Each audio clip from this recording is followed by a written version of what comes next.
ابتداءً غسل کے فرائض آپ ارشاد فرمائیں کہ غسل کے فرائض کتنے ہیں؟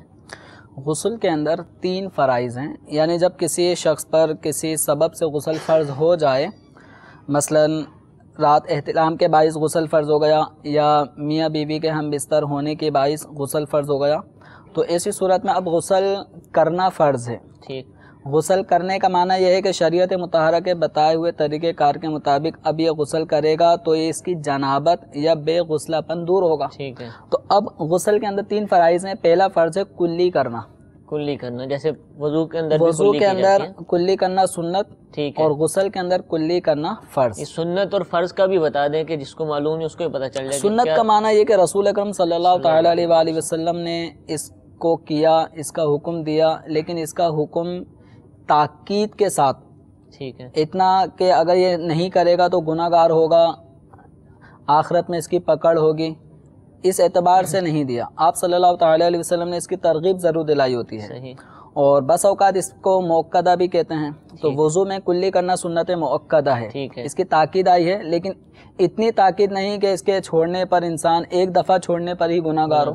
ہاں، اس کی اگر عادت بنا لے سنت مؤکدہ کے چھوڑنے کی تو یہ گناہ گار ہوتا ہے۔ صحیح، لیکن فرض وہ چیز ہے کہ جس کو ایک دفعہ بھی انسان چھوڑے گا تو گناہ گار ہوگا، اور فرض ثابت ہونے کے لیے پھر اس کے کہ روایتیں کون سی روایات سے فرض ثابت ہوتا ہے، سنت ثابت ہوتی ہے، تو فرض کا حکم سنت کے مقابلے میں بہت زیادہ تاکید والا ہے۔ اس کا ایک دفعہ بھی چھوڑنا انسان کو گناہ گار بناتا ہے۔ صحیح ہے، تو وضو کے اندر کلی کرنا تو وضو میں سنت ہے کلی کرنا اور یہ غسل میں فرض ہے۔ ہاں، وضو میں سنت اور غسل کے اندر فرض۔ اور دوسرا فرض غسل کا ہے ناک کی نرم ہڈی تک پانی چڑھانا۔ ٹھیک، تو نرم ہڈی وہ جو ناک کو ہلائیں گھمائیں تو جو ہڈی ہلتی ہے اس کو نرم ہڈی کہتے ہیں، اور سخت ہڈی اس سے جو اوپر جڑ ہے، ناک کی جڑ تک پانی پہنچانا یہ سنت ہے، جبکہ نرم ہڈی تک پانی پہنچانا فرض ہے۔ صحیح ہے، اور تیسرا فرض ہے غسل کا پورے جسم پر اس طرح سے پانی بہایا جائے کہ جسم کا کوئی حصہ، بال، کھال، رواں،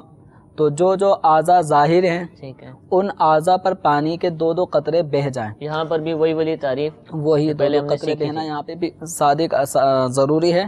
البتہ اب وہ جگہیں جو نظر نہیں آتی، مثلا جیسے کان کے اندر کا حصہ، صحیح، جو کان کا نارملی ہم ایک دوسرے کو دیکھتے ہیں، کان کا جتنا حصہ ہمیں نظر آتا ہے ٹھیک ہے، اتنے حصے پر پانی، اندرونی حصے پر پانی پہنچانا ضروری ہوگا، ٹھیک ہے، لیکن کان کا جو سوراخ ہے اس کے اندر پانی ڈالنے کی ضرورت نہیں ہے، یہ نقصان پہنچائے گا اور شریعت نے اس کو فرض بھی قرار نہیں دیا۔ تو یہ 3 فرض ہیں غسل کے۔ پہلا فرض کلی کرنا، دوسرا فرض ناک کی نرم ہڈی تک پانی چڑھانا، اور تیسرا فرض پورے جسم پر پانی بہانا۔ کہ مزید ان کے اندر کچھ احتیاطیں ہیں، ان کو بھی مد نظر رکھنا ضروری ہے۔ مثلا کلی کرنا، صحیح، اب اس کلی کرنے کا معنی یہ ہے کہ یہ جو حلق ہوتا ہے، اس حلق کا جہاں اوپری حصہ ختم ہو رہا ہے یہ منہ کا حصہ شروع ہو جاتا ہے، گلا جس کو کہتے ہیں، گلا جس کو ہم کہتے ہیں۔ تو یہ گلا اوپری سطح پہ جہاں ختم ہو رہا ہے نیچے سے اوپر تک، تو اس کے بعد یہ منہ کا حصہ شروع ہو جاتا ہے، ٹھیک ہے، جو زبان کی جڑ جہاں ہے وہاں سے لے کے یہ ہونٹوں کے اندر تک کا یہ سارا حصہ۔ اس کے اندر دانت ہیں، دانتوں کے بس اوقات سوراخ، جھریاں ہوتی ہیں، ان سب کے اندر پانی پہنچنا ضروری ہے۔ چھالیاں کھائی، چھالیا کا دانہ پھنس گیا، پان کھایا، پان کا ذرہ رہ گیا، کوئی بوٹی کھائی اس کا کوئی ریشہ رہ گیا، تو ان سب چیزوں کو حتی الامکان جن چیزوں کا چھڑانا ممکن ہے ان کو نکالنا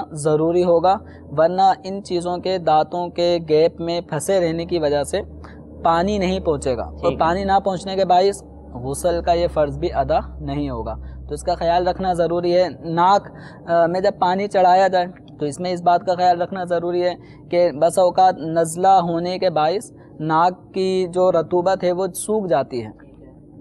اب اس کے سوکھنے کے باعث اگر ہم پانی چڑھائیں گے بھی تو وہ اوپر سے تو بہہ جائے گا، ناک کی نرم ہڈی تک بھی پہنچ گیا، لیکن جو کھال کا وہ حصہ جس پر وہ رطوبت خشک ہو کے سخت ہو کے چپکی ہوئی ہے اس کھال پہ پانی نہیں پہنچے گا۔ تو ناک کے اندرونی بال، کھال، ان سب چیزوں کو بھی دھونا ضروری ہے، اور پورے جسم کے اندر، پورے جسم پر جب پانی بہایا جائے گا تو جسم کے کچھ اعضاء ایسے ہیں کہ جن کو ملحوظ رکھنا ضروری ہے۔ مثلا جب تک ہاتھ نہیں اٹھایا جائے گا تو ہاتھ کے اندرونی حصے پہ پانی نہیں پہنچے گا۔ اسی طریقے سے جو صحت مند افراد ہوتے ہیں جن کے پیٹ پہ 2-2 3-3 بلٹیں پڑ جاتی ہیں، تو اگر یہ بیٹھ کے نہائیں گے